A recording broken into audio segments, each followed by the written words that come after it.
In just 7 days, your old self can die, and the new you can rise. Not someday, not years from now. In 7 days, if you'll dare to speak the word and obey it, you'll see the resurrection of your true self. I'll show you exactly how to smash the false records of your old self, the records of fear, lack, sickness, and failure, and how to replace them with new records of prosperity, health, love, and perfect self-expression. Over 7 days, you'll learn how to speak the word, how to guard your speech, how to listen to intuition, and how to live as your resurrected self. If you felt trapped in the same patterns for years, this will break the cycle. 7 days is all you need when you know how to use the law. I know what it's like to feel bound to the old self, to wake up every day with the same problems, to repeat the same mistakes, to feel like you're living on a loop of disappointment. Most people think change is slow, but that's because they're trying to change appearances instead of smashing the false record beneath them. Florence Scovel Shinn discovered the law of substitution, the law of the word, and the law of divine timing, and she proved that transformation can happen quickly when you act under divine law. In the next few moments, I'll show you how the old self can truly die, how its false grooves can be erased, and how the new you, your true divine design, can rise. And once you begin, you'll see signs within hours that the process has already started.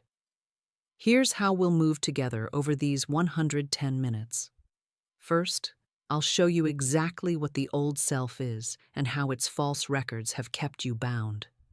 Then, I'll reveal the sentence that smashes those false records so you no longer live under their music.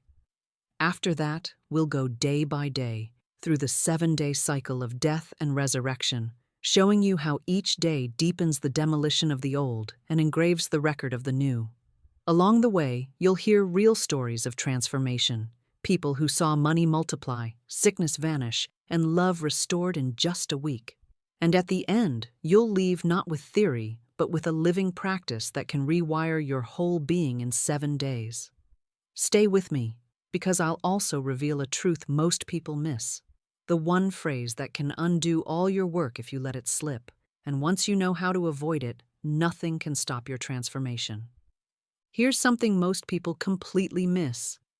The old self you think is you is nothing more than a bundle of false records. It is not who you are. It is not what God designed. It is not permanent. It is not true.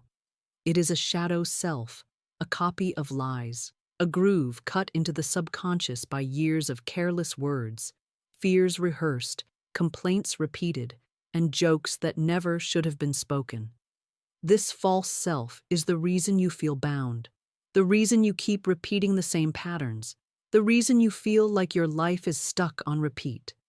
You pray for change, you beg for new conditions, but the false record plays on, and until you smash it, until you declare its death, nothing can shift.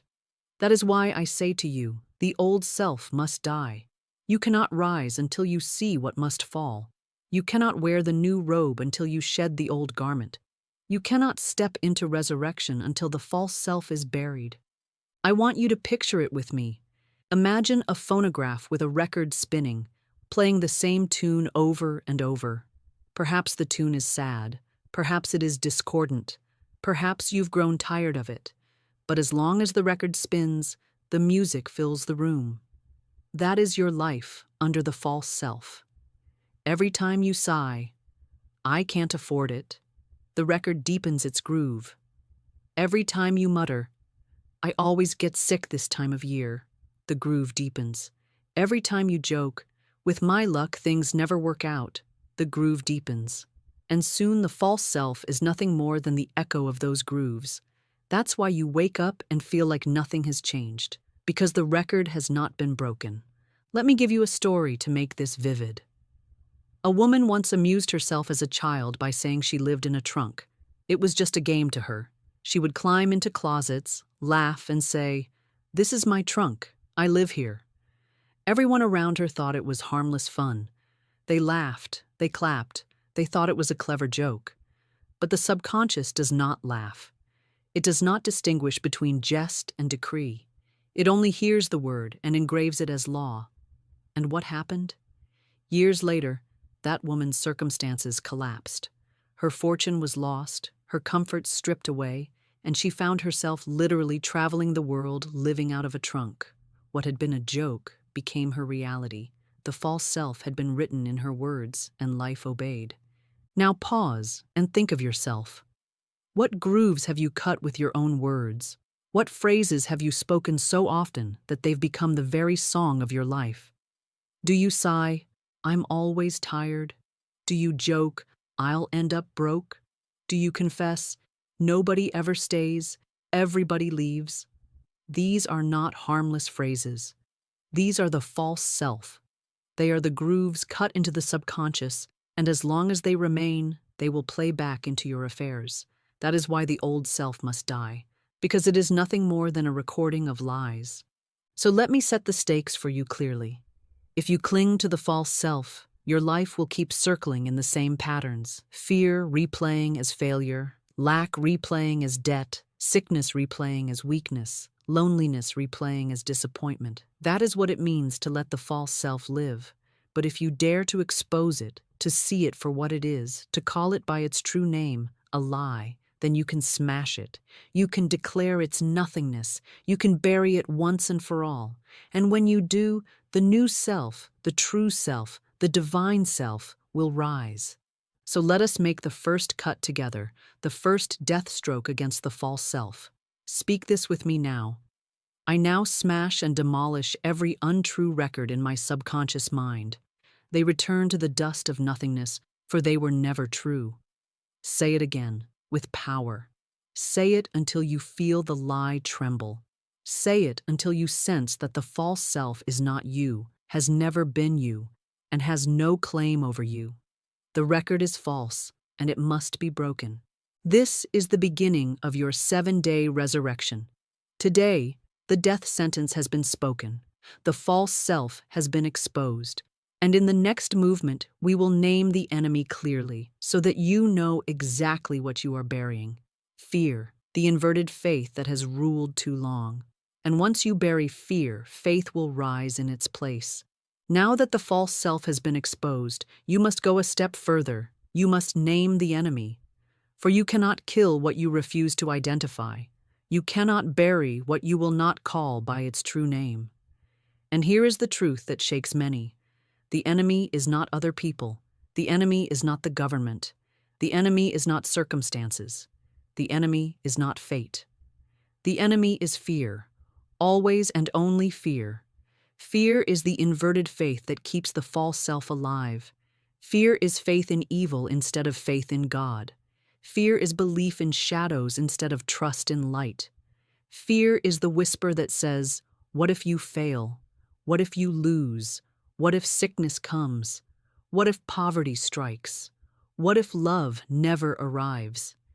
And as long as you bow to that whisper, as long as you let it play on repeat, fear becomes the record that writes your life.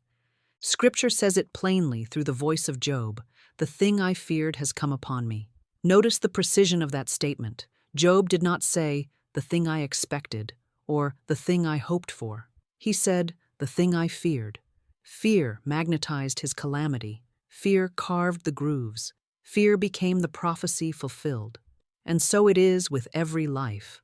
The one who fears sickness finds sickness. The one who fears poverty finds poverty. The one who fears betrayal finds betrayal.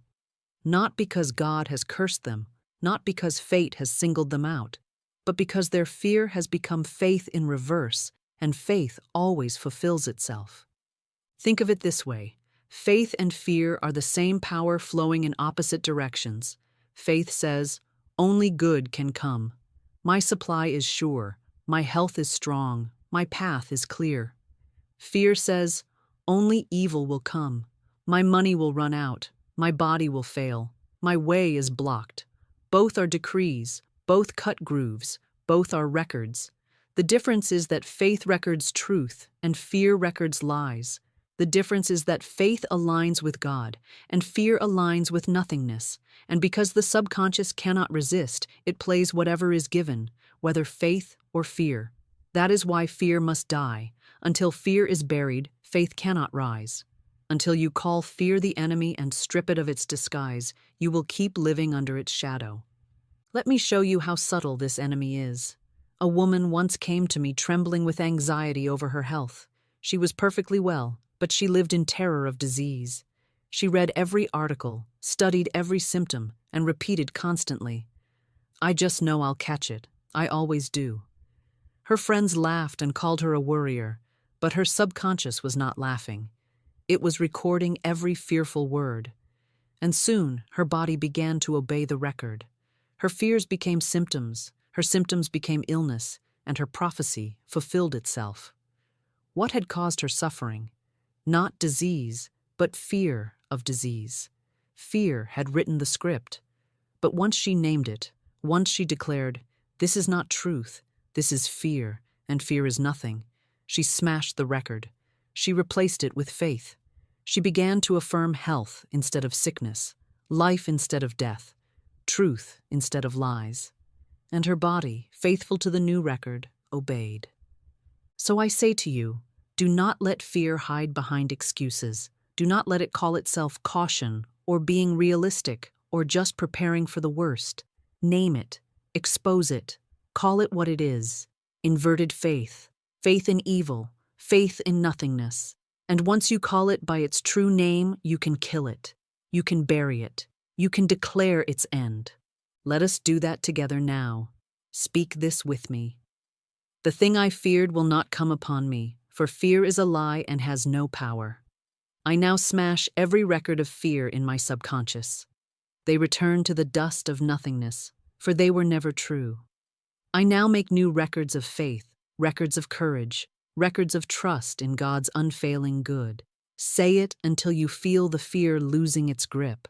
Say it until you sense the old grooves cracking. Say it until your heart knows that fear is not your master. It is only a shadow, and shadows vanish in the light.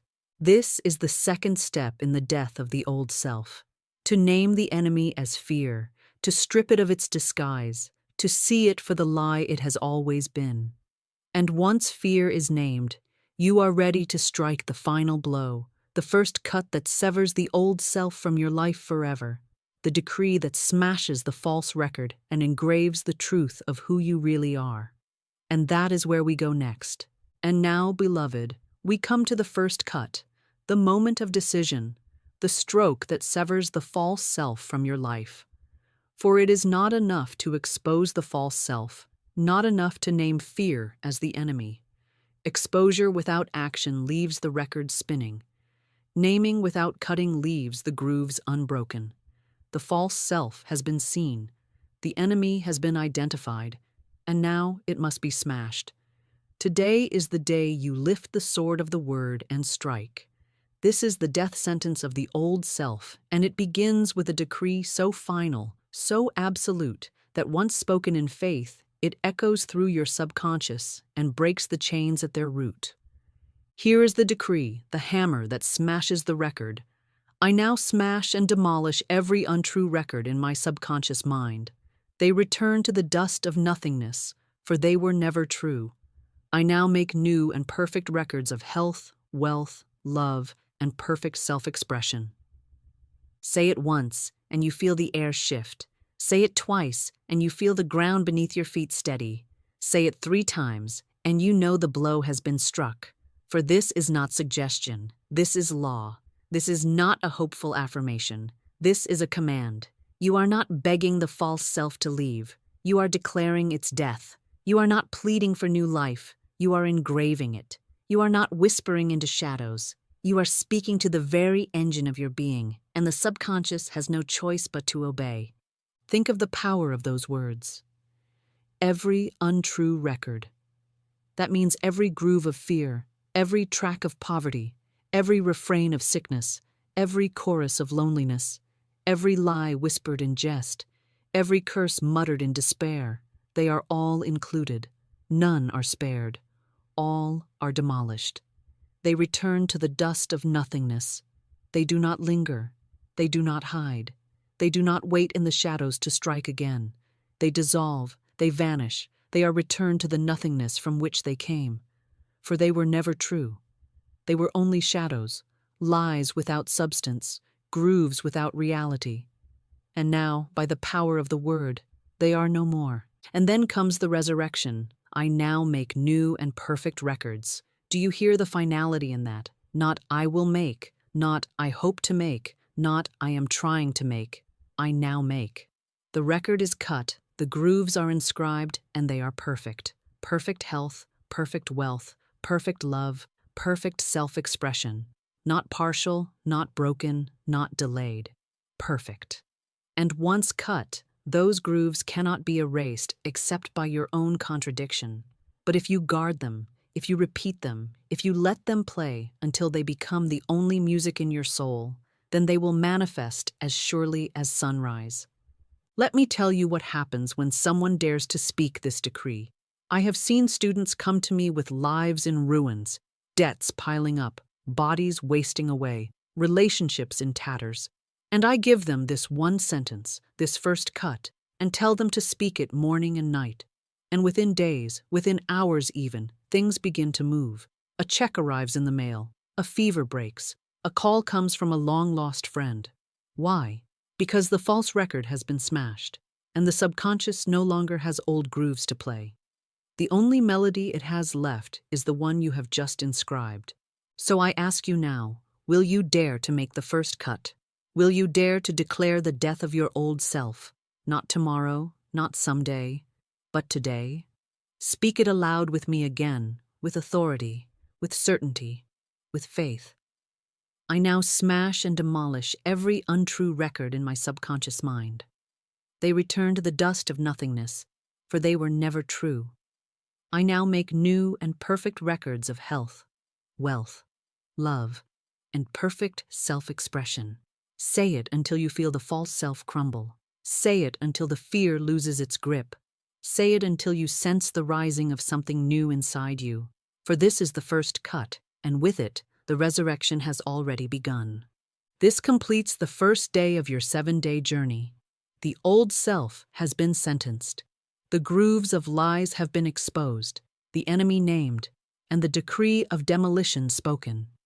The false self is already dying, and the new self is stirring. But the process is not finished. Tomorrow, we go deeper into the burial of fear.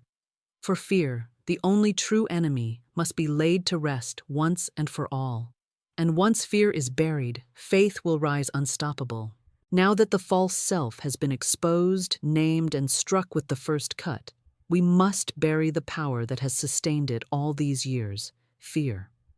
For fear is the root of every false record. Fear is the only enemy you have ever had. Not people, not conditions, not circumstances, not chance, fear alone. Fear is inverted faith. Fear is faith in evil instead of God, faith in lack instead of supply, faith in sickness instead of health, faith in failure instead of success. Fear is the great illusion that clothes nothingness in a mask of power. And the moment you believe the mask, you hand fear the pen to write your destiny. Jesus asked his disciples, "Why are ye fearful, O ye of little faith?" He was not scolding them for being human. He was revealing the central law, that fear and faith cannot live in the same heart, and that the presence of one excludes the other. If fear reigns, faith cannot rise. If faith rules, fear must be buried. Think of it. How many of the disasters in your life have been nothing but the unfolding of fear's prophecy? You feared poverty, and the purse emptied. You feared sickness, and the body weakened. You feared betrayal, and the heart was broken. You feared failure, and the opportunity slipped away. Just like Job, you could say, "The thing I feared has come upon me." But see it clearly. Fear did not predict the future. Fear created it. Fear carved the grooves. Fear played the record. Fear became the melody to which your life marched. And until you bury it, you will keep marching to the same dirge. But here is the mercy of the law. Fear has no substance. It is nothing but inverted imagination, nothing but faith turned backward. Fear is a shadow without a source. Fear is a lie without a root. The moment you refuse to feed it, it starves. The moment you refuse to speak it, it silences. The moment you refuse to obey it, it crumbles. And when it crumbles, faith rises in its place. That is why burying fear is not a loss, but a resurrection. For when fear dies, faith lives. Let me tell you how subtle this enemy can be. A student once confessed to me that she lived every day dreading the arrival of bills.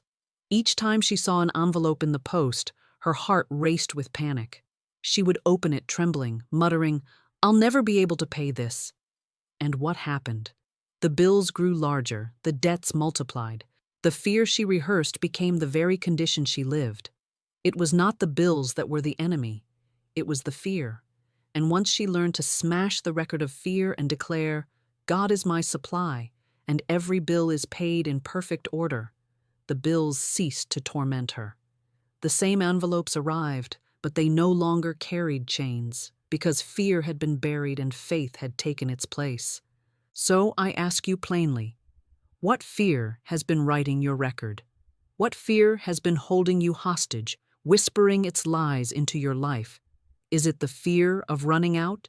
The fear of growing old? The fear of being alone? The fear of failing yet again? Whatever it is, name it now and know that it is the only enemy. And once named, bury it. Refuse to repeat it. Refuse to joke about it. Refuse to describe it as truth. Declare its nothingness and watch as faith fills the space it once occupied. Let us affirm it together as a decree of burial. Fear, you are nothing. You have no power, no life, no substance. I smash every record of fear in my subconscious. They return to the dust of nothingness, for they were never true. I now write only records of faith, courage, and divine certainty. Only good awaits me, and only good shall come. Say it until the tremble in your chest turns to calm. Say it until the whisper of dread is silenced. Say it until you feel faith rising like the dawn, pushing back the night. For this is the burial of fear, and once buried, it cannot rise again. This is the first step of day 2, to see that fear is the only enemy, to name it as nothing, and to lay it in its grave.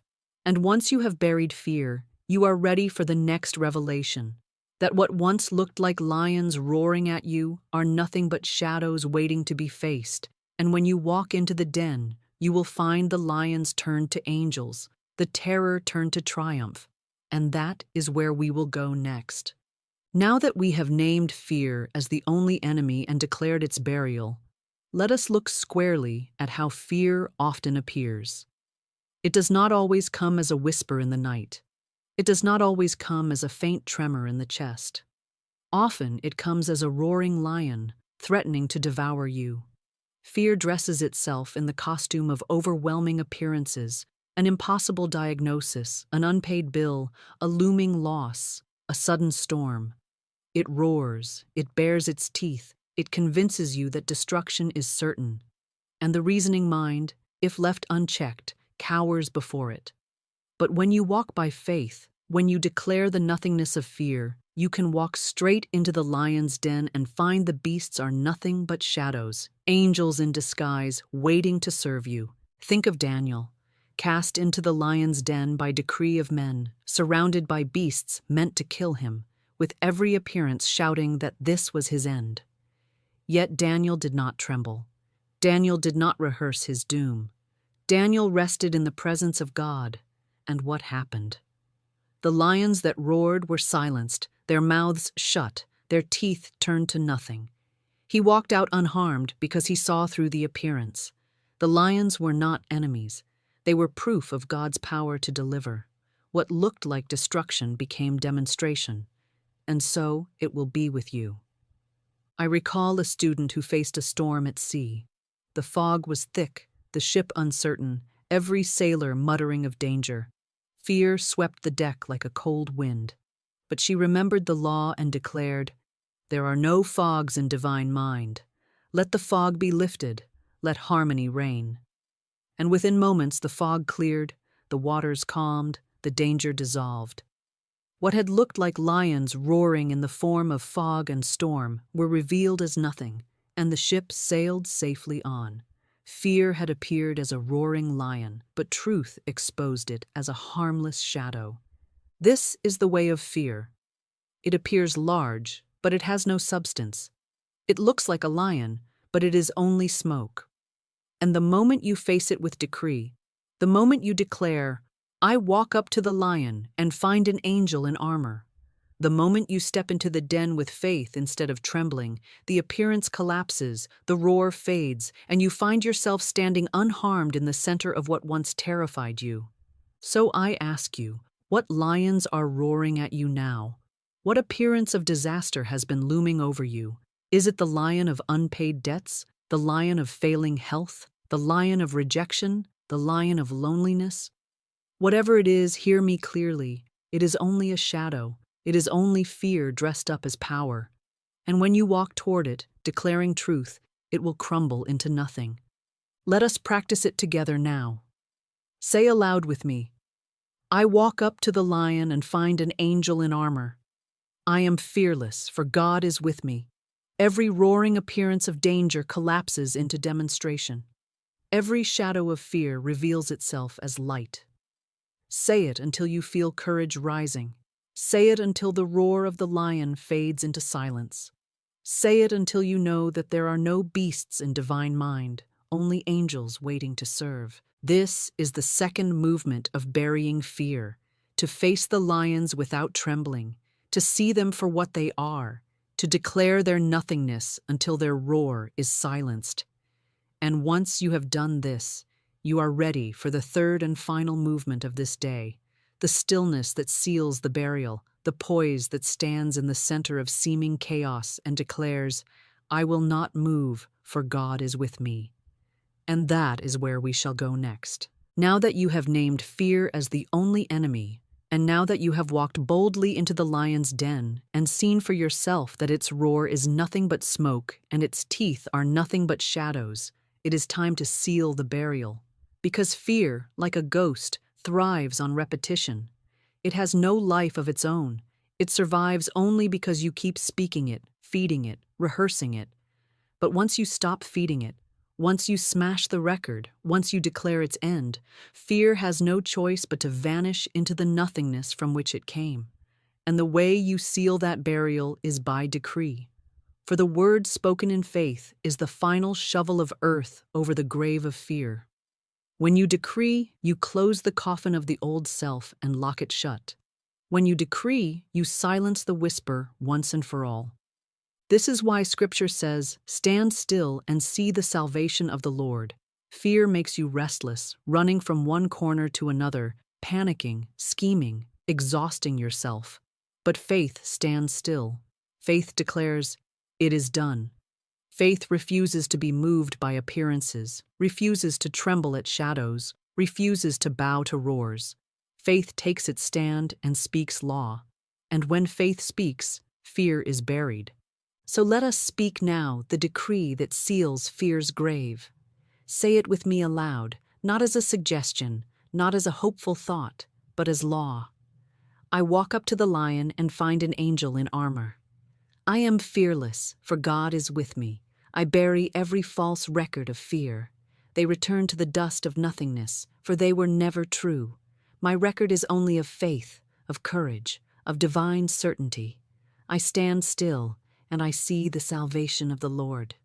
Say it again. Let your subconscious hear it. Let your body feel it. Let your spirit rise to meet it.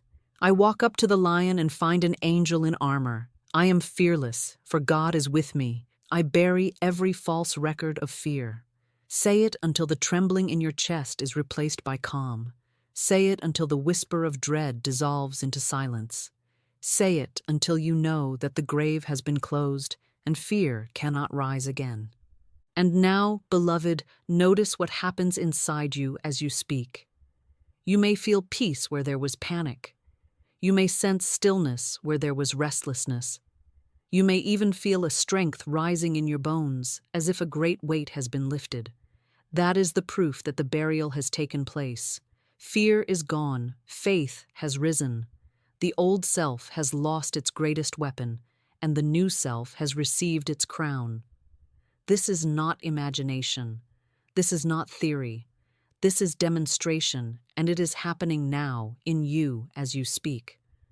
This is the third and final movement of day 2. To bury fear with decree, to silence its whisper forever, to inscribe faith as the only record left in your subconscious. And once you have done this, you are ready for the next stage of resurrection. For if fear was the chain that bound you, then poverty is the prison that held you. And tomorrow we will smash the chains of lack and step into the wealth that is already yours by divine right. Now that fear has been named, faced, and buried, we turn to the chain it always drags behind it, poverty. For poverty is not reality. It is not divine decree. It is not the will of God. Poverty is nothing more than a false record, a groove cut by careless words, fearful declarations, jokes made in ignorance, and confessions spoken in despair.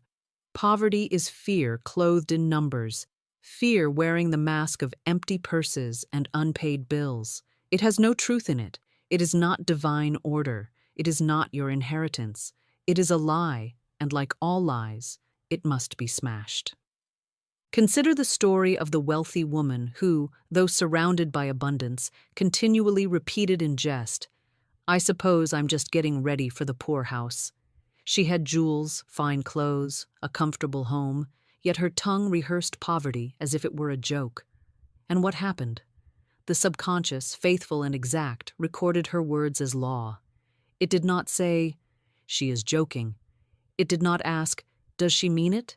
It only inscribed, "Poorhouse." And soon the joke became her life. Her fortune crumbled, her comfort slipped away, and she lived the very prophecy she had spoken. Poverty was not her fate, it was her record.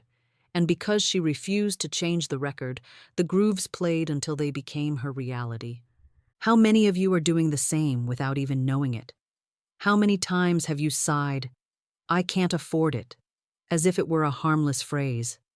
How many times have you muttered, "There's never enough," as if it were only a passing thought? How many times have you joked, "That would be just my luck, to end up broke," as if laughter could cancel the law? Beloved, those words are cutting grooves. Every one of them is a false record being engraved into your subconscious, and until you smash them, they will play on. Poverty is not written in your stars, it is written in your speech. And if it is written in your speech, it can be unwritten with your decree. This is why poverty is called a chain, because it binds you not with iron, but with repetition. Every time you rehearse it, the chain tightens. Every time you declare it, the chain grows heavier. But the chain is made of lies, and lies cannot hold against truth. The moment you declare, "This is not true, poverty is a false record," I smash it, I demolish it, I erase it. The chain shatters, the grooves are broken, and the melody of prosperity begins to play. For prosperity is not earned by struggle, nor lost by chance. It is the law of your being, and the moment you align with it, it flows. So let me set the stakes before you. If you continue to play the false record of poverty, you will remain chained to appearances, always behind, always lacking, always chasing. But if you dare to smash the record, to declare that poverty is a lie, to cut new grooves of abundance, then prosperity will flow to you as surely as water runs downhill. Not slowly, not grudgingly, but swiftly, generously, abundantly. For spirit is your source, and spirit never fails. Let us declare it together now, as the first blow against the chain. Poverty is a false record. I smash and demolish every untrue groove of lack in my subconscious. They return to the dust of nothingness, for they were never true. I now write new and perfect records of abundance, wealth, and divine supply. I am rich in every good and perfect gift. Say it until you feel the chain break. Say it until you sense the lie crumble. Say it until the word prosperity feels natural on your tongue. For it is your inheritance, your divine right, your true record waiting to be played. This is the first movement of day 3, to expose poverty as a false record, to see that it is not truth, not fate, not divine will, but only a groove cut by fear. And once you see it clearly, you can smash it, and the chain is broken, And then, with the chain shattered, you can turn to the source of true wealth, God Himself, your unfailing supply. And that is where we shall go next.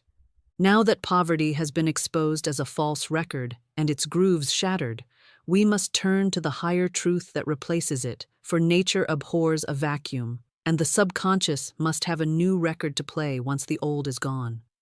That truth is this: God is your supply. Not man, not wages, not investments, not governments, not chance. God alone. And because God is infinite, your supply is infinite. Because God is unfailing, your supply is unfailing. Because God is present here and now, your supply is present here and now.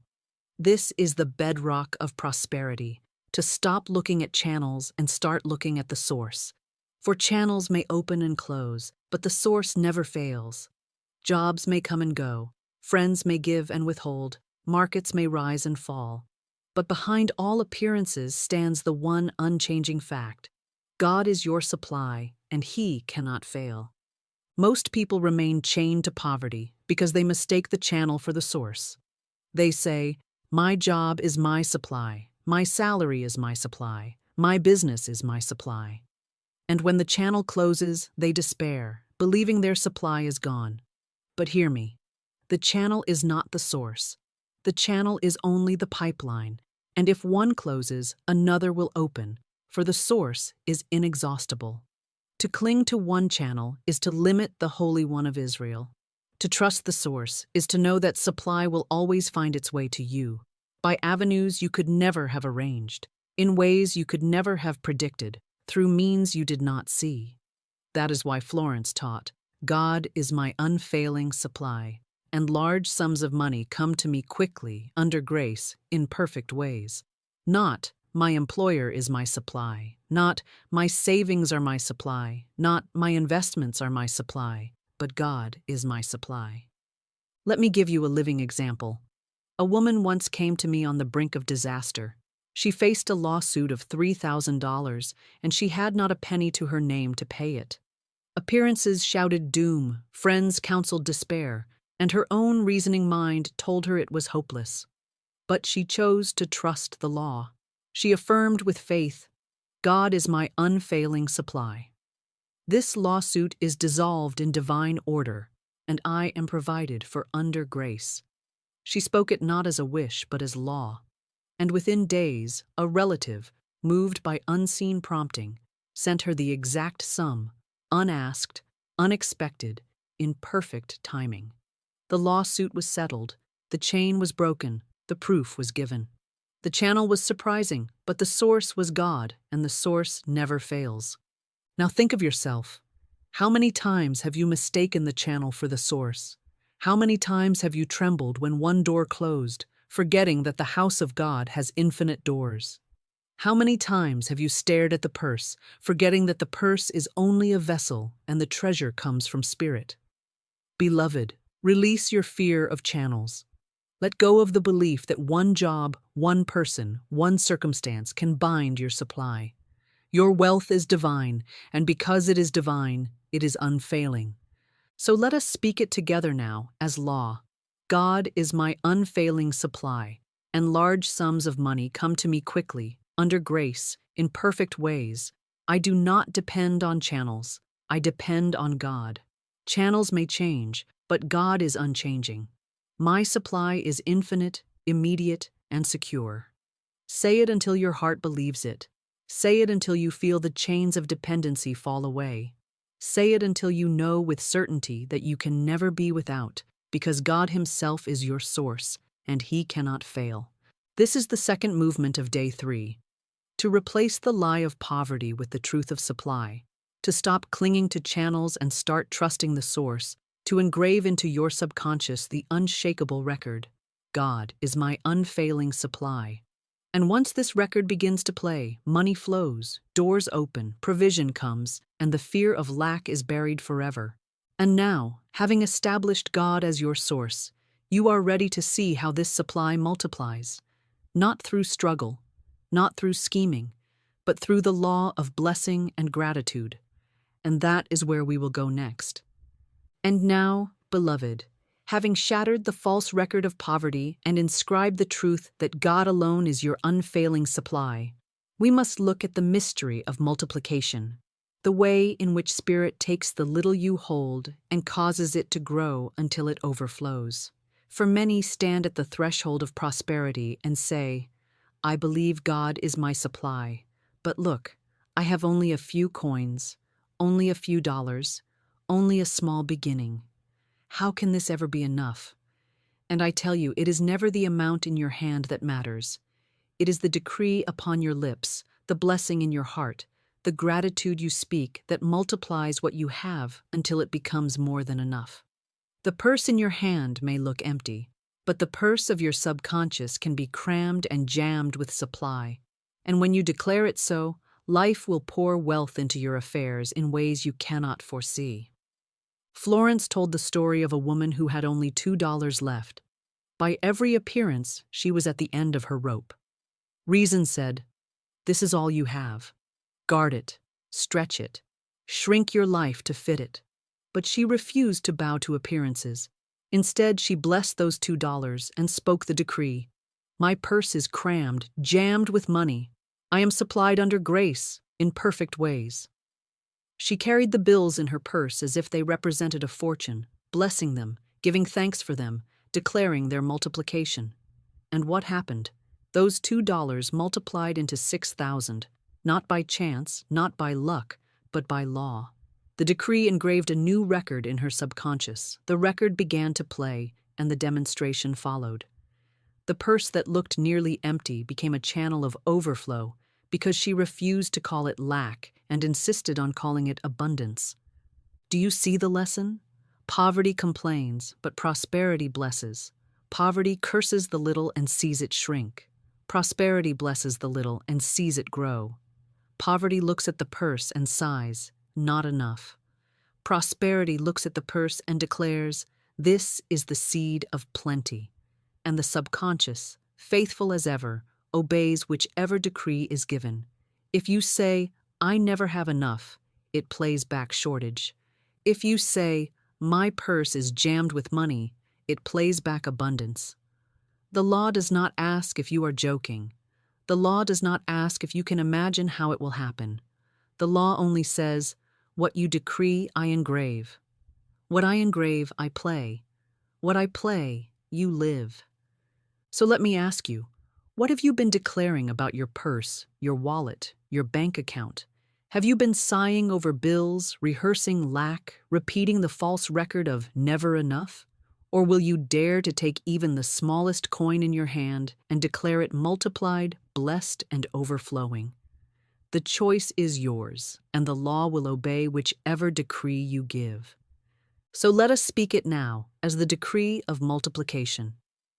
My purse is crammed, jammed with money. I am supplied under grace, in perfect ways. Every bill I bless multiplies. Every dollar I touch is increased. I give thanks, and money flows to me in avalanches of abundance.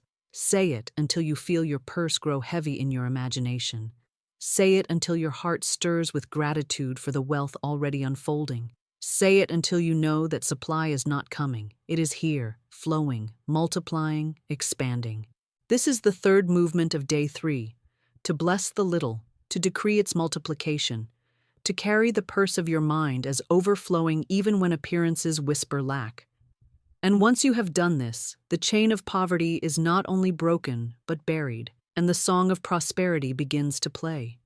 For now you are no longer a slave to appearances, no longer chained to fear of lack, but a master of abundance, drawing supply from the infinite source of God. And with poverty buried and prosperity rising, we are ready for the next stage of resurrection.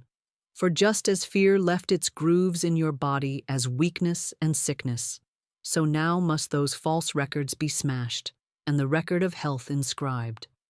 And that is where we will go next.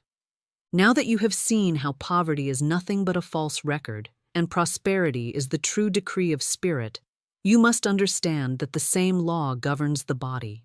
For the body is not random, it is not cursed, it is not independent of the mind. The body is the great record player of the subconscious. Whatever grooves have been cut into your inner self, the body plays them outward in flesh and bone, in nerves and blood, in strength or weakness, in vitality or decay. The aches, the illnesses, the frailties you have endured are not punishments from heaven, nor accidents of fate. They are the playback of false records engraved through fear, complaint, and careless words.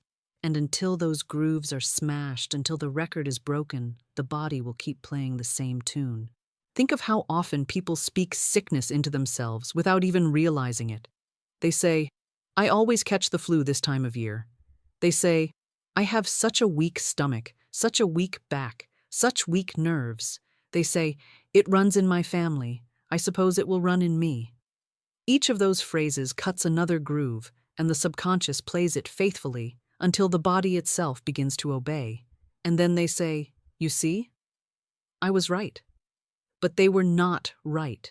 They were rehearsing a falsehood until it became their experience. The record did not prove them correct. It enslaved them to their own words. I recall a student who lived in constant fear of a disease she had read about.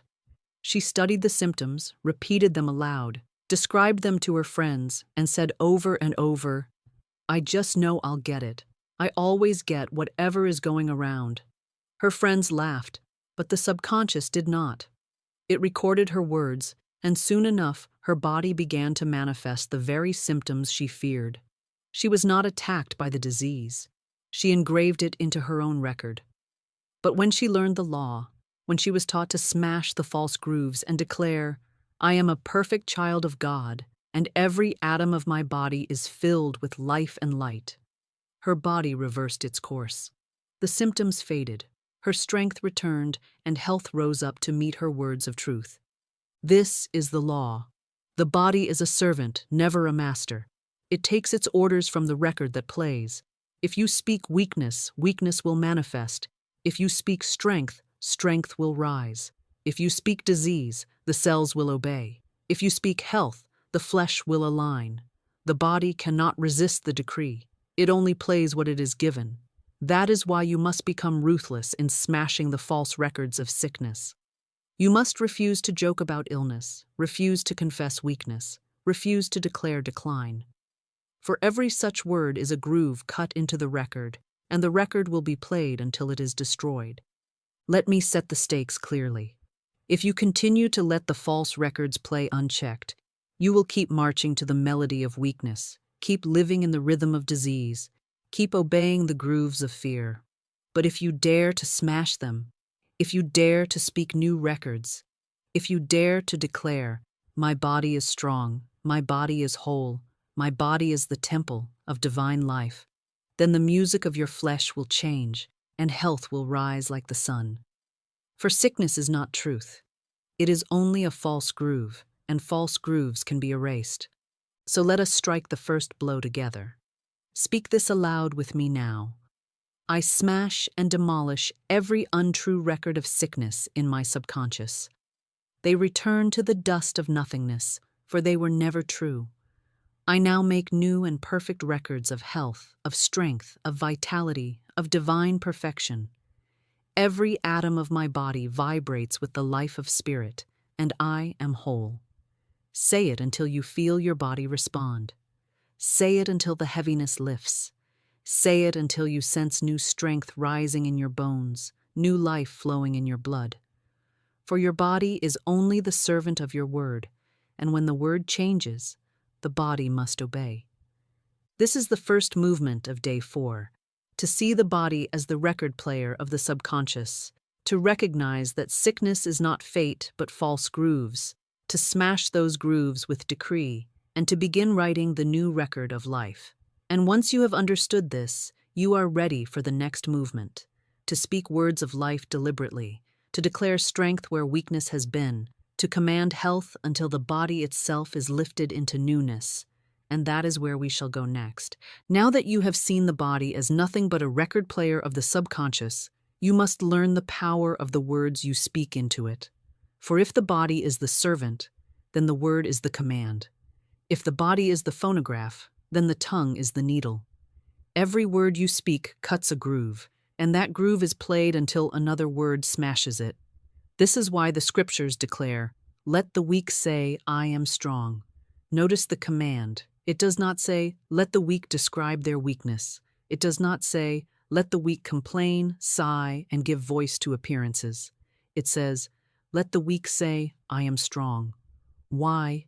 Because the word spoken in faith does not describe, it creates.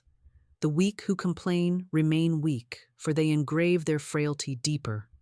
But the weak who say, I am strong, cut a new record, and the body rises to meet the decree. I recall a student who lived in constant fear of illness.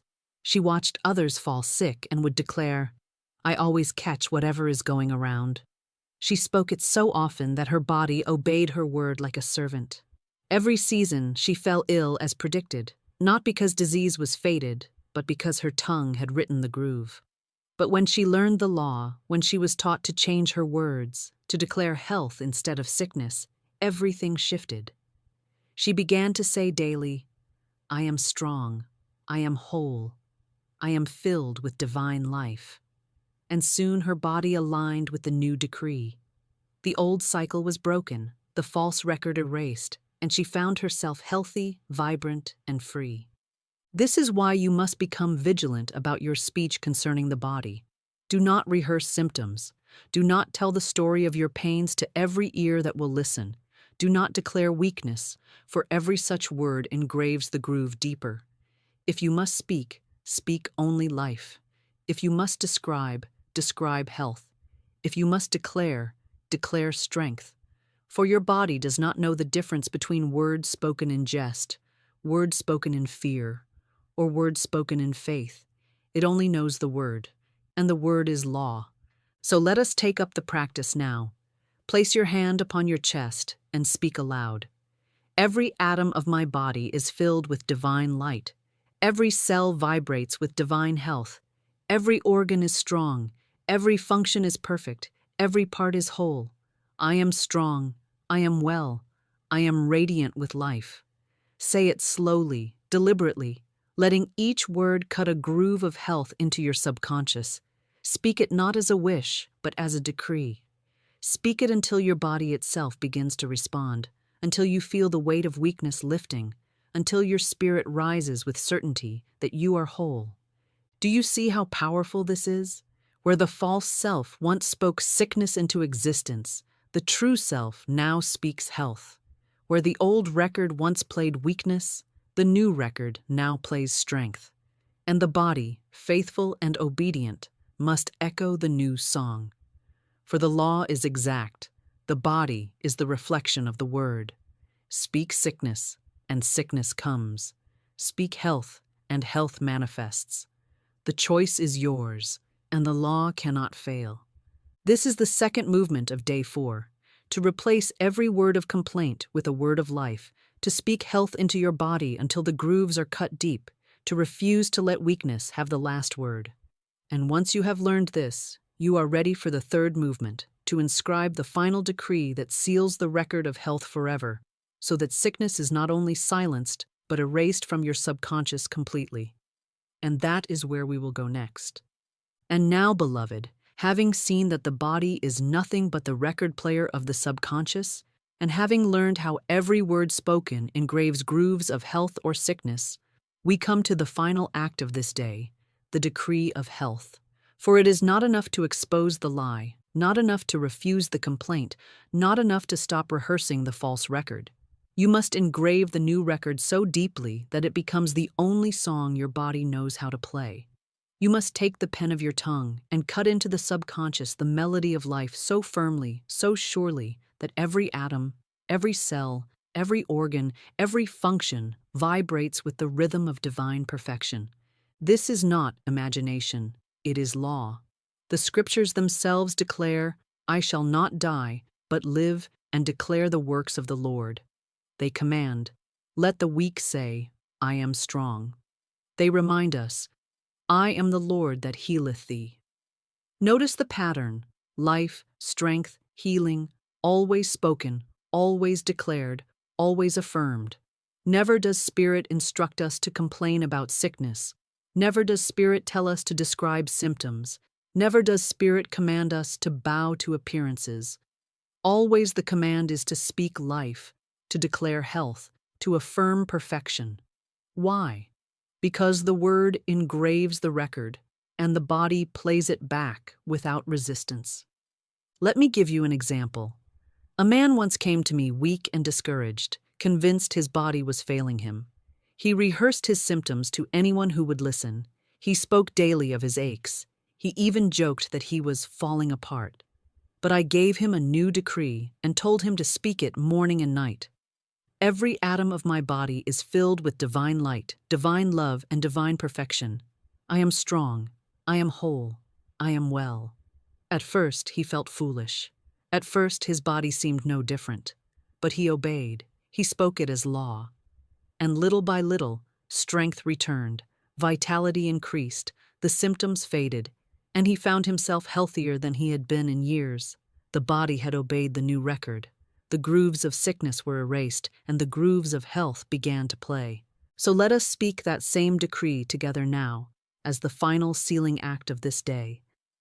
Say it aloud with me. Every atom of my body is filled with divine light, divine love, and divine perfection. I am strong. I am whole. I am well. I now smash and demolish every untrue record of sickness in my subconscious mind. They return to the dust of nothingness, for they were never true. I now write new and perfect records of radiant health, endless energy, and divine strength. Speak it slowly with authority, as if every word were chiseling truth into the stone of your being. Speak it until you feel the rhythm of health echo through your body. Speak it until the fear of sickness no longer finds a foothold. Speak it until your body itself begins to hum with new life. Do you see how complete this is? On day 4, you have taken the body, the very instrument the old self tried to chain with fear, and you have smashed its false grooves. You have named sickness a lie. You have refused complaint. You have spoken only life, and you have sealed it all with the decree of health. This is not suggestion. This is not hope. This is law. The false self is dying, and the new self is rising in strength, in vitality, in radiance. This completes the 4th step of your resurrection. Fear has been buried. Poverty has been broken. Sickness has been smashed, and you are standing taller in truth than ever before. And now, as we move into the next stage, we must address the weight that binds so many, the chains of resentment, the grooves of unforgiveness, the records of old hurts and debts unpaid. For until forgiveness erases the past, the new record cannot fully play, and that is where we shall go next. Now, beloved, as we rise further into the resurrection of the new self, we must confront another chain that holds countless souls in bondage, the weight of unforgiveness, the grooves of resentment, the false records of wrongs rehearsed. For fear has been buried, poverty has been broken, sickness has been healed, and yet many still stumble because they carry the burden of bitterness in their subconscious. They repeat the old hurts, they rehearse the injustices, they replay the debts, and every repetition engraves the record deeper. These grooves of unforgiveness play back as repeated misfortune, as blocked good, as cycles of disappointment that will not end. And until those grooves are erased, the past will keep marching into the present, dragging the old self forward like a corpse that refuses to stay buried. This is why I tell you today, forgiveness is not a favor you do for another. It is the law of freedom you grant yourself. For the law is exact and karma cannot be fooled. Whatever you sow returns. If you sow resentment, resentment returns. If you sow anger, anger returns. If you sow betrayal, betrayal comes knocking. Every thought, every word, every act is a seed planted in the garden of your subconscious, and that garden never fails to bring forth fruit. This is why the scriptures declare, "Be not deceived, God is not mocked, for whatsoever a man soweth, that shall he also reap." It is not a threat, it is a law, exact, unchanging, impartial. Let me show you this with clarity. A man once lied and deceived in his business. For a season, it looked as though he prospered, but soon he was surrounded by others who lied to him, who cheated him, who broke his trust. His harvest had come in. Another woman betrayed a friend in selfishness, and later she found herself betrayed by one she trusted most. The law was exact. The grooves of deceit she cut into another's record were played back into her own. Karma is not punishment from God. It is the echo of your own word and deed returning to you multiplied. And until forgiveness is spoken, until the grooves are erased, the echo continues. But here is the mercy. Forgiveness cancels the debt.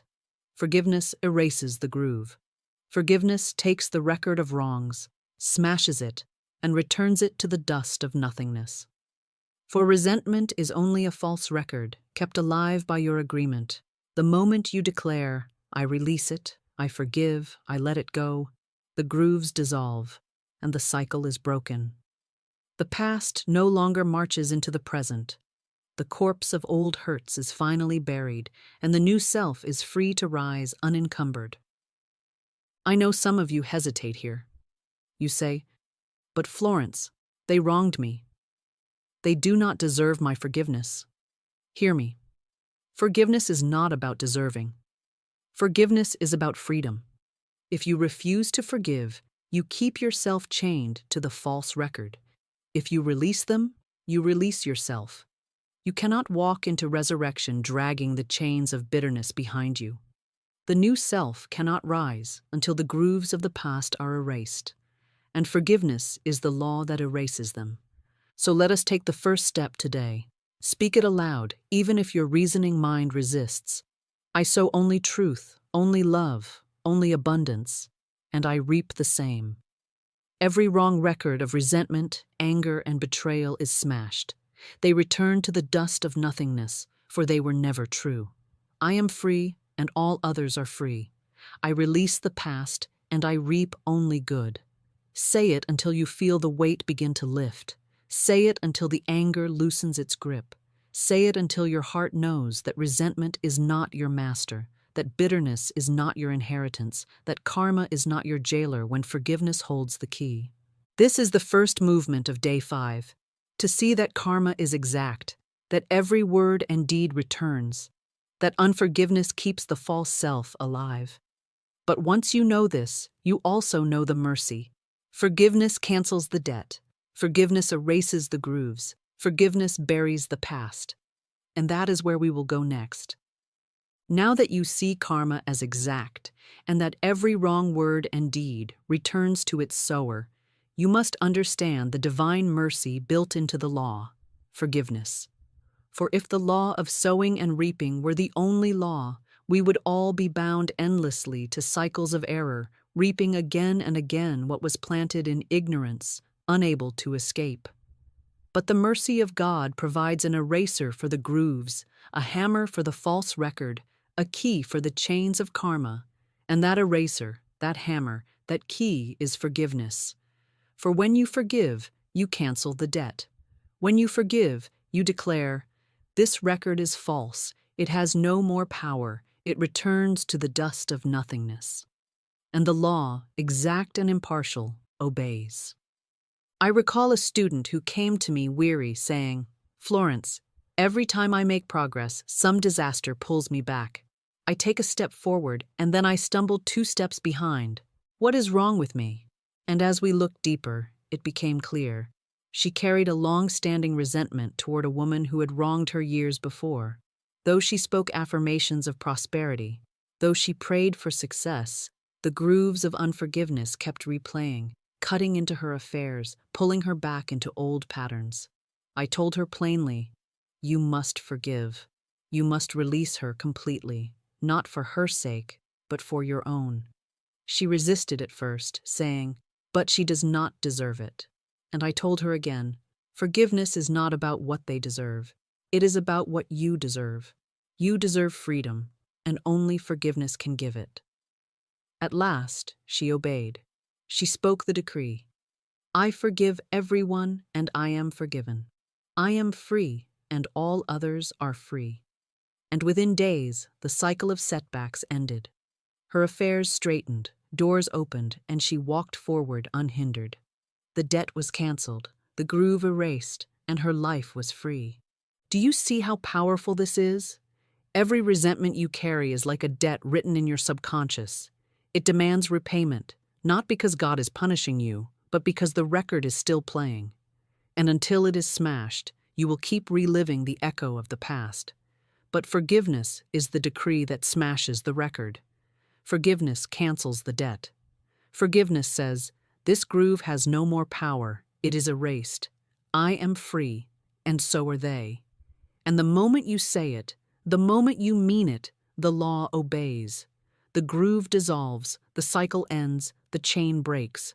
So I must ask you now, who are you still carrying in your subconscious? What face do you still see when you think of wrong? What memory do you still replay when you lie awake at night? What bitterness rises unbidden when you speak of the past? Beloved, that is the false record, and it is time to smash it. It is time to release them, to release yourself, to declare the debt canceled once and for all. Let us speak the decree together now. I forgive everyone, and I am forgiven. I am free, and all others are free. I release every record of resentment, of bitterness, of hurt, of debt. They return to the dust of nothingness, for they were never true. Only love remains. Only freedom remains. Only truth remains.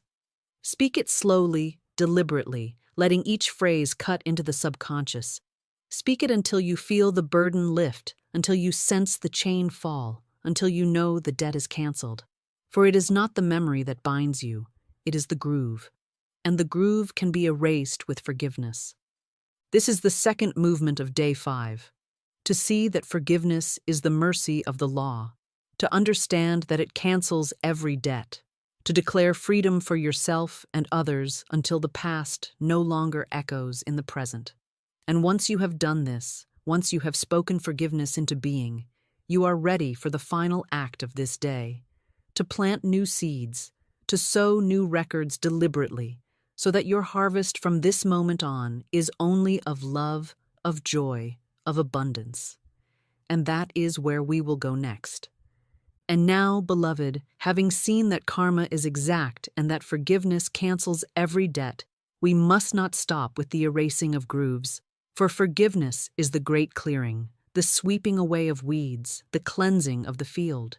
But a field once cleared cannot remain empty. If you do not plant deliberately, the old weeds will return, the old grooves will try to reform, the old patterns will creep back in. You must sow new seeds. You must cut new grooves. You must engrave new records of truth, of love, of abundance, of joy. This is the law of substitution. What is cast out must be replaced. What is erased must be rewritten. What is buried must be followed by resurrection. Forgiveness tears up the roots of resentment. But now you must plant the seeds of blessing. Think of it. Every word you speak is a seed. Every thought you choose to dwell on is a seed. Every declaration you repeat is a seed. And the subconscious is the soil, faithful and fertile, bringing forth whatever is planted. If you sow bitterness, bitterness grows. If you sow complaint, complaint multiplies. But if you sow blessing, blessing blossoms. If you sow love, love returns in harvest. If you sow abundance, abundance flows into your life in ways you could never arrange. The soil does not ask if you meant it. The soil does not ask if you understand it. The soil only receives what is planted and multiplies it. I recall a woman who had lived for years in bitterness toward a man who had wronged her. She finally obeyed the law of forgiveness and released him. But I told her, do not stop there. Now plant new seeds. Speak blessings where once you spoke curses. Declare abundance where once you declared lack. Sow love where once you sowed resentment. She obeyed, and soon her whole life turned. She attracted new friends, her business prospered, her health improved, and she said to me, I feel as though I am living in a different world. And I told her, you are. You are living in the harvest of new seeds. So I ask you now, What seeds will you plant in the soil you have cleared with forgiveness? Will you sow truth, or will you let weeds of fear return? Will you sow love, or will you let resentment creep back in? Will you sow abundance, or will you mutter lack again? The choice is yours, and the soil will bring forth whatever you decide. Let us take this moment to sow deliberately. Speak this decree with me. I sow only truth, only love, only abundance, only joy. I bless everyone, and I am blessed. I speak wealth, and wealth returns. I speak health, and health manifests. I speak love, and love surrounds me. I speak joy, and joy overflows. I now plant new seeds, and my harvest is good, abundant, and sure. Say it until you feel the ground of your subconscious receive it. Say it until you know the field is sown. Say it until your whole being resonates with the rhythm of new life taking root. This is the third movement of Day 5. Not only to erase the grooves of the past, not only to cancel the debts of resentment, but to plant new seeds deliberately, consciously, joyfully. For forgiveness clears the soil, but sowing ensures the harvest. And from this moment forward, your harvest shall be of truth, of love, of abundance, of joy. The old self is buried, the past is erased, and the new self is sowing its own destiny with every word. And now, with forgiveness complete and new seeds planted, we are ready for the sixth stage of resurrection, the secret door to success. For even with fear buried, poverty broken, health restored, and forgiveness spoken, many still stand before locked doors, wondering why success eludes them. And the answer lies in learning the law that opens the hidden door, the preparation of faith, the dissolving of envy, the discipline of silence. And that is where we will go next. Now that the false self has been exposed and the records of fear, poverty, sickness, and resentment have been smashed, you are closer than ever to living as your true self. But there is yet another barrier that must be torn down if the new self is to walk freely into its promised land, and that barrier is envy. For envy is the silent thief of success, the locked gate that keeps you standing outside while others seem to enter. Many people pray for prosperity, they affirm for health, they declare love, but secretly they are resentful of the good they see in others. They look at a neighbor's success and mutter, "Why them and not me?" They look at another's blessing and whisper, "It isn't fair." And those whispers, those mutterings, those quiet resentments cut grooves into the subconscious. Grooves of separation, grooves of lack, grooves that shut the very doors they long to open. Hear me. You cannot resent another's blessing and expect your own. You cannot envy another's harvest and expect your field to flourish. The law is exact. Whatever you send out returns. If you send out resentment, resentment returns. If you send out blessing, blessing returns. That is why Florence taught one of the most powerful decrees of all. What God has done for others, He now does for me and more. Do you feel the power of that? Instead of looking at another's success as proof of your lack, you look at it as a prophecy of your own. Instead of saying, "Why them and not me?" you say, "Them today, me tomorrow, and even more, under grace, in perfect ways." This dissolves envy, it erases the false record of resentment, and it engraves a new record of expectation. I recall a woman who came to me bitter because her friend had received a beautiful gift she had long desired. She said, "It seems unfair. I wanted it. I prayed for it, but she received it." I told her, "Do not resent her gift, bless it. Declare that what God has done for her, He now does for you and more." She obeyed. She repeated the decree. She dissolved her resentment. She blessed her friend sincerely. And what happened?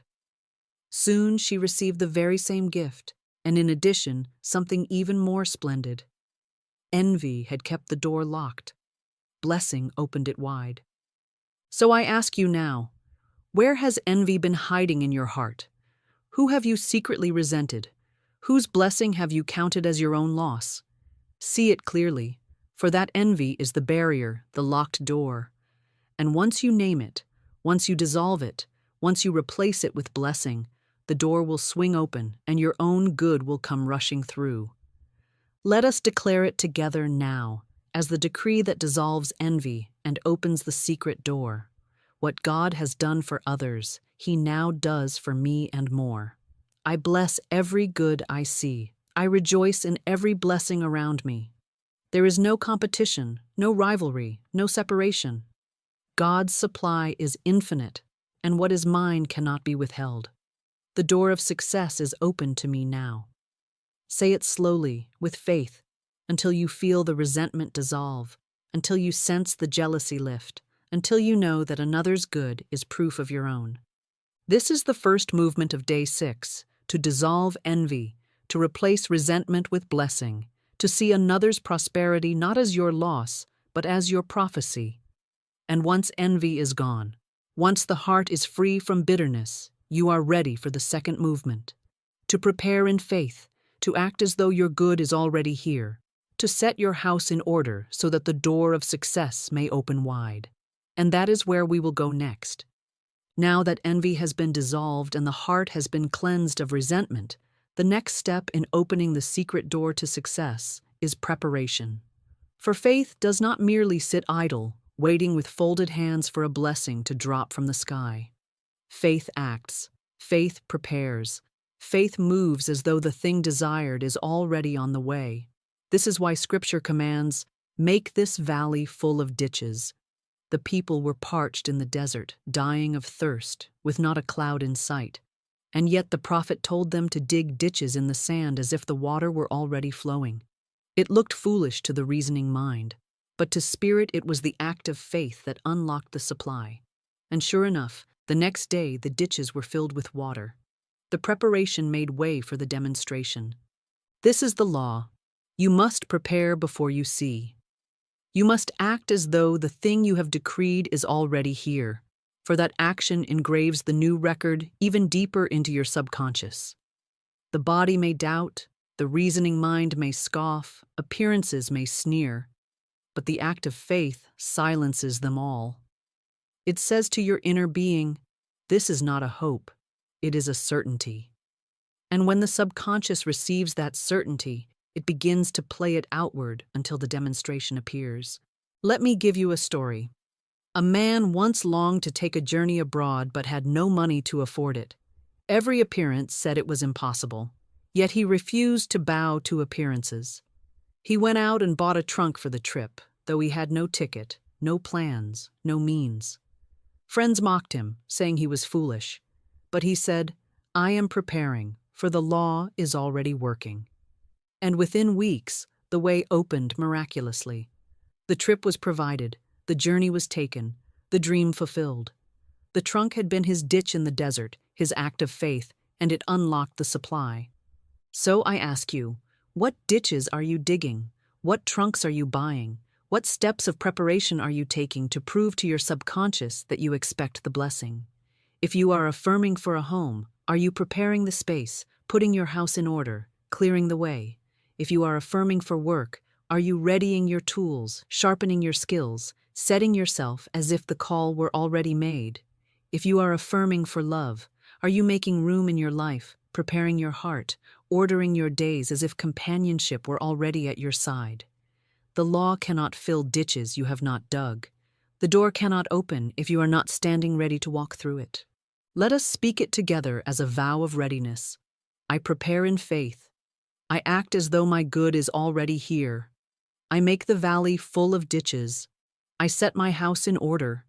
I ready my purse, my body, my heart, my life.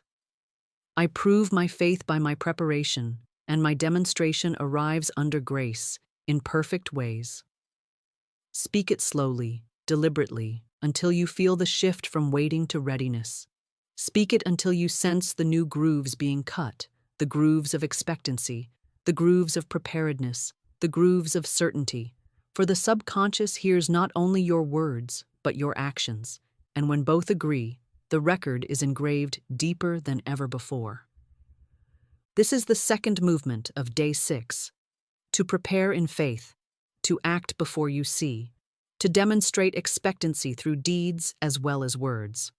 And once you have done this, once envy has dissolved and preparation has been made, you are ready for the third and final movement, to shout down the walls of lack and delay, to tear down every barrier that has seemed to block your success, and to march boldly through the secret door into your promised land. And that is where we will go next. Now that you have dissolved envy and prepared in faith, you must take the final step, shouting down the walls that appear to block your success. For every soul on the verge of breakthrough encounters these walls. Walls of delay, walls of resistance, walls of doubt, walls of appearances that say, "The door is shut and you shall not pass." These walls are not real. They are the last shadows of the false self, the final echoes of old grooves trying to hold you back. And like the walls of Jericho, they will fall not by might, not by struggle, not by reasoning, but by decree, by praise, by the spoken word sounded in rhythm with faith. Remember the story. Joshua and the people of Israel stood before the walls of Jericho, an impenetrable fortress barring them from their promised land. By every appearance, it was hopeless. The walls were too high, too thick, too strong. Yet God gave them a strange command, not to batter the walls, not to scale them, not to tunnel beneath them, but to march around them in silence for 7 days, and on the 7th day to shout. And when they obeyed, when their decree of praise filled the air, the walls crumbled of their own accord, and the city was theirs. Do you see the lesson? Success is not gained by battering at locked doors, but by shouting down the walls of disbelief that stand within you. The walls of Jericho are the grooves of doubt, and when you decree, when you praise, when you affirm with faith, they collapse. I recall a student who stood at the edge of her dream.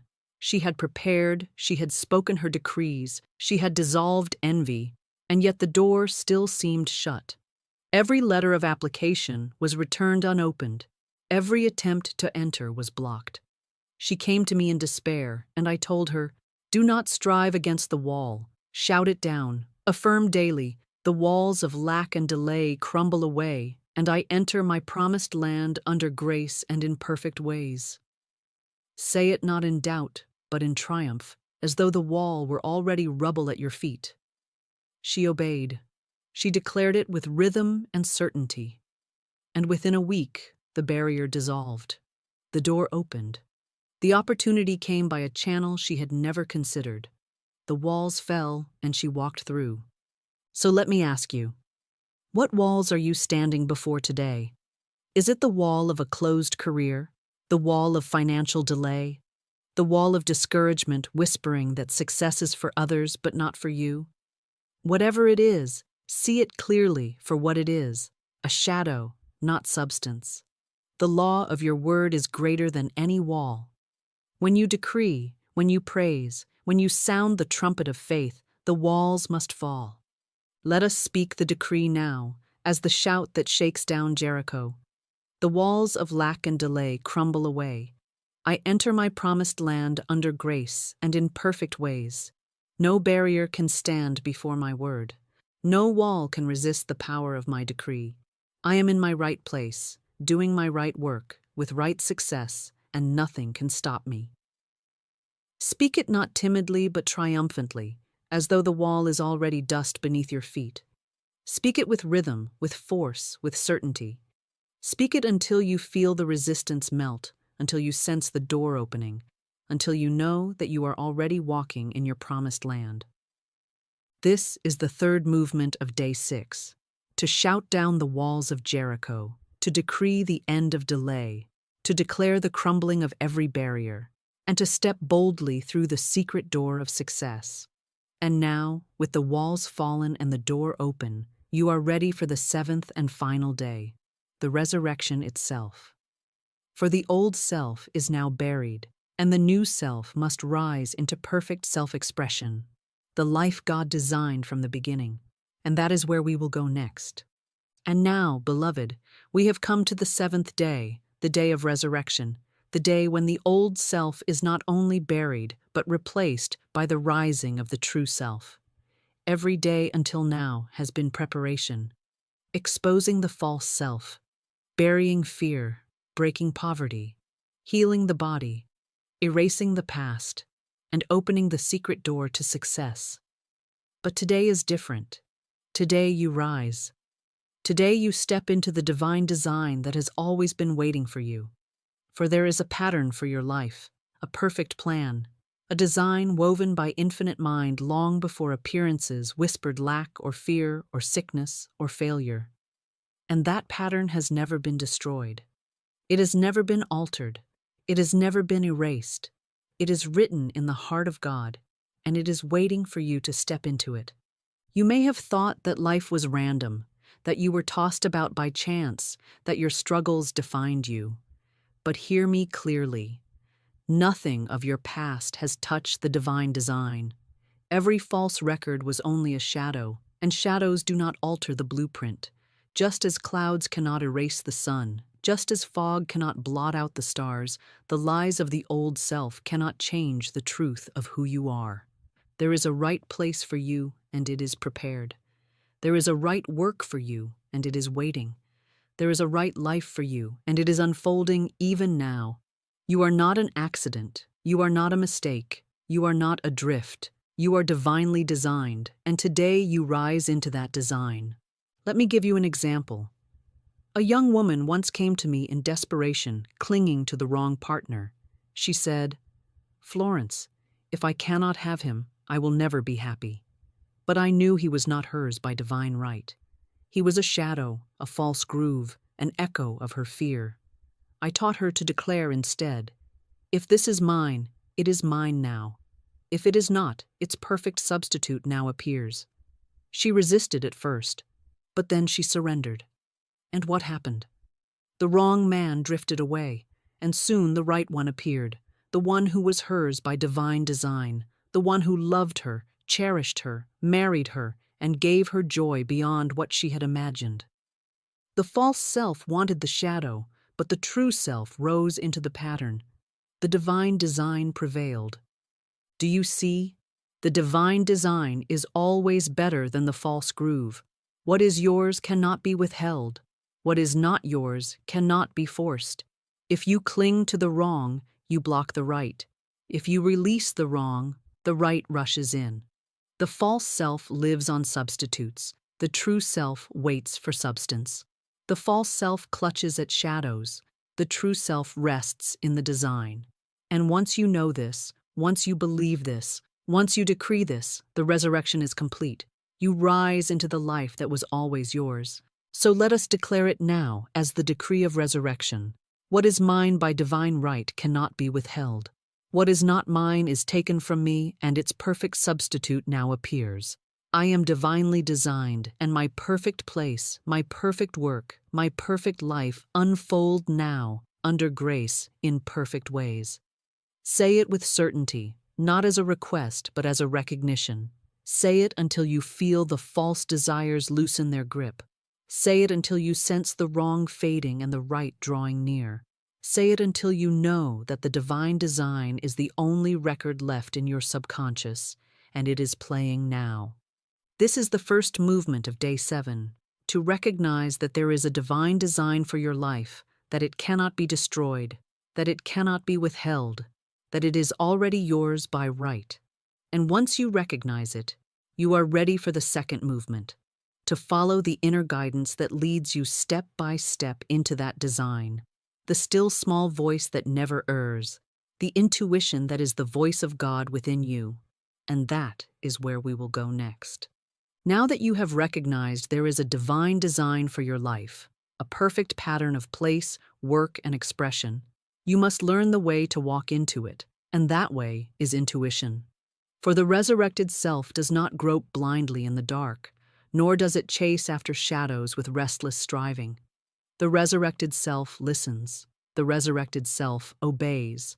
The resurrected self follows the still small voice of spirit within, that inner guide that whispers, "This is the way, walk ye in it." Prayer is calling upon God, but intuition is God's reply.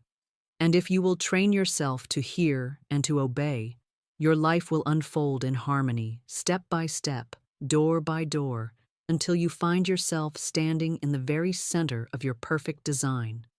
Most people are deaf to intuition because they are too busy listening to appearances, to fear, to reason. They say, "I will decide when I have enough evidence. I will act when I can see every detail."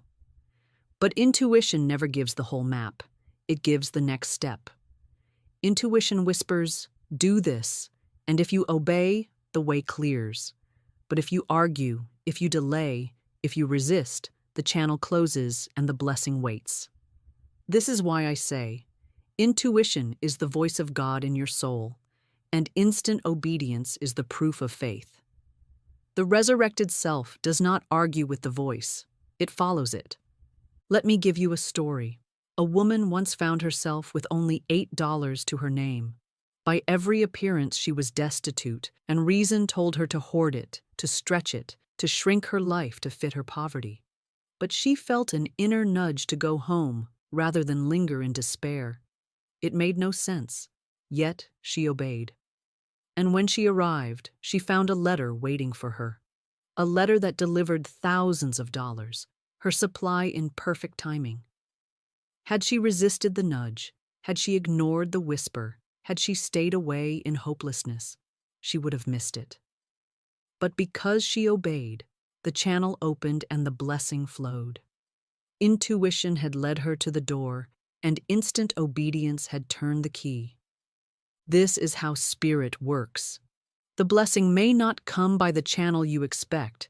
It may not look like the plan you imagined, but the inner voice knows the way. It may say, "Go here," or "Call them," or "Wait now," or "Step forward today." The reasoning mind may scoff, but the subconscious obeys.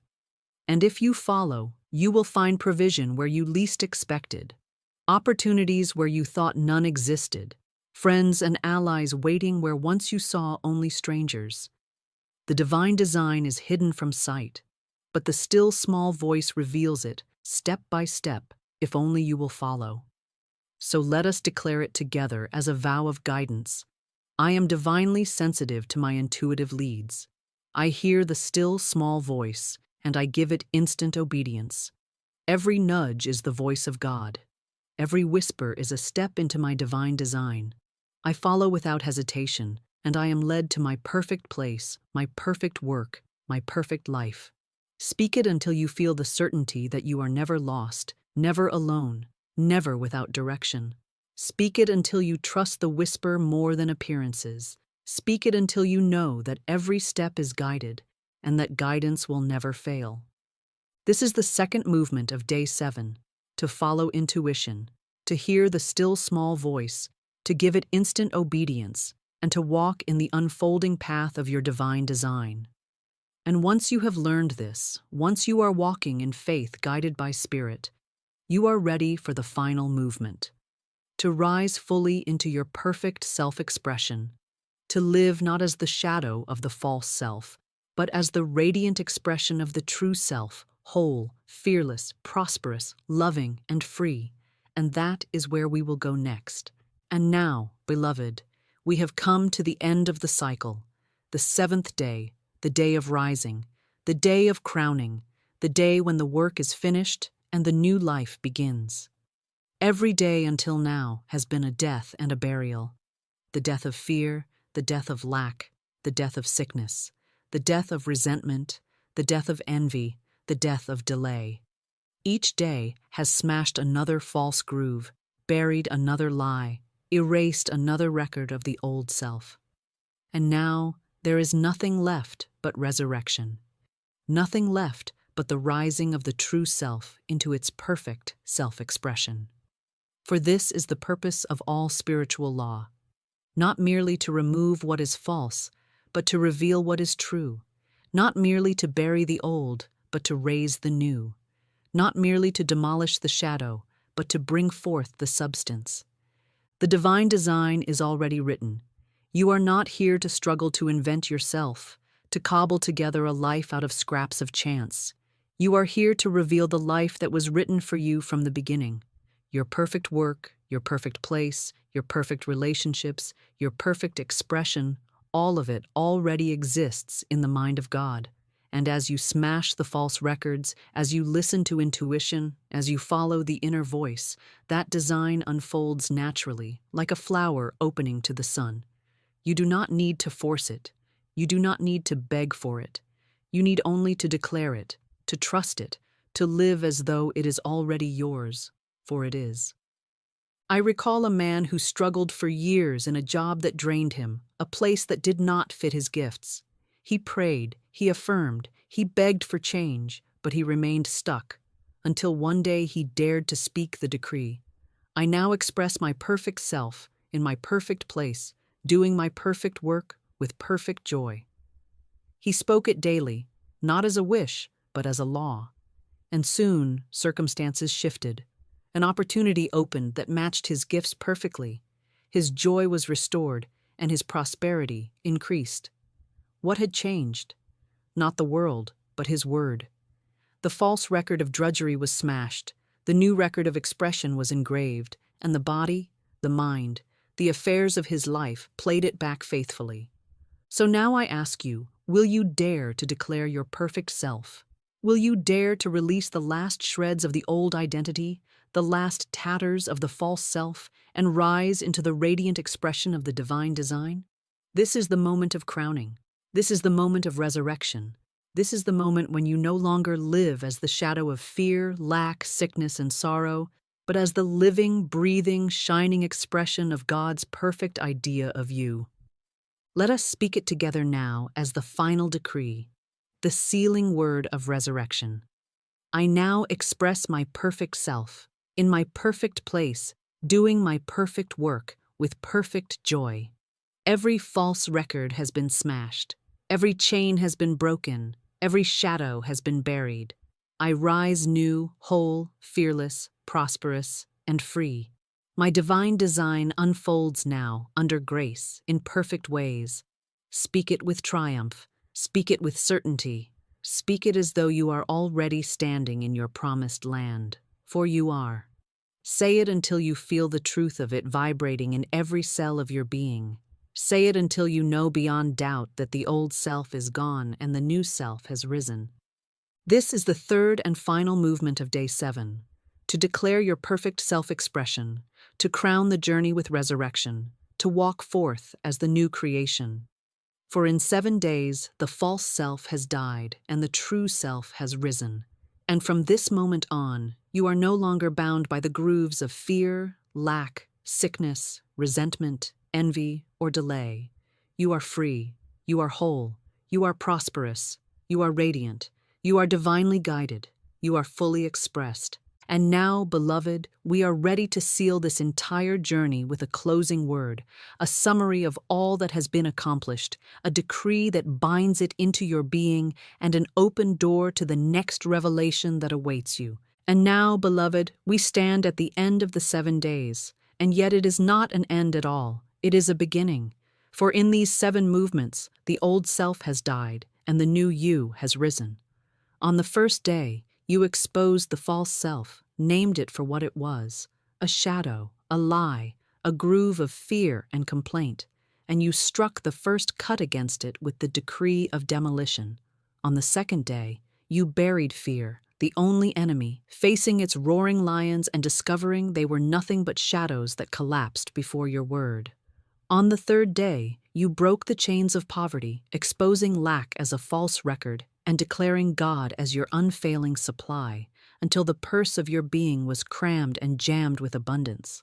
On the fourth day, you healed the body, smashing the grooves of sickness, speaking words of life until every atom vibrated with divine light and strength. On the fifth day, you erased the past through forgiveness, canceling the debts of resentment, clearing the soil of bitterness, and planting new seeds of truth, love, and joy. On the sixth day, you open the secret door to success, dissolving envy, preparing in faith, and shouting down the walls of Jericho until every barrier crumbled before your decree. And on this 7th day, you have risen fully into your divine design, following the still small voice of intuition and declaring your perfect self-expression, your perfect place, your perfect work, your perfect joy. The old self is gone. The grooves of fear and lack are smashed. The records of sickness and resentment are erased. The walls of envy and delay are fallen. You are no longer bound by the false identity that once held you in chains. You are new. You are risen. You are clothed in the divine design that has always been yours. And from this moment forward, your life is no longer the echo of false grooves, but the living melody of health, wealth, love, and perfect self-expression. Let us seal it now with the decree of resurrection. Speak it with me, not as a learner repeating words, but as a master declaring truth. I am new. The old self is gone. I rise in truth. I rise in love. I rise in prosperity. I rise in perfect self-expression. Nothing of the past binds me. My new life unfolds now, under grace, in perfect ways. Speak it until you feel the crown upon your head, until you sense the light within you blazing, until you know without doubt that you have crossed over from shadow into substance, from death into life, from bondage into freedom. And yet, beloved, before we part, I must leave you with a warning and a promise. For even now, risen and radiant, there is one phrase more dangerous than fear, more destructive than lack, more insidious than sickness. It is a phrase spoken daily by countless souls without knowing it, a phrase that cancels blessings, that shuts doors, that erases demonstrations before they can fully flower. Until this phrase is banished, no resurrection is complete. In my next message, I will reveal this deadly phrase, and I will show you how to tear it from your speech forever, so that nothing can ever sabotage the harvest you have planted. So click now and follow me into the next revelation, for the journey does not end here. You have risen, but there is more to be given. The final root of limitation must still be pulled, and when it is, you will be free indeed.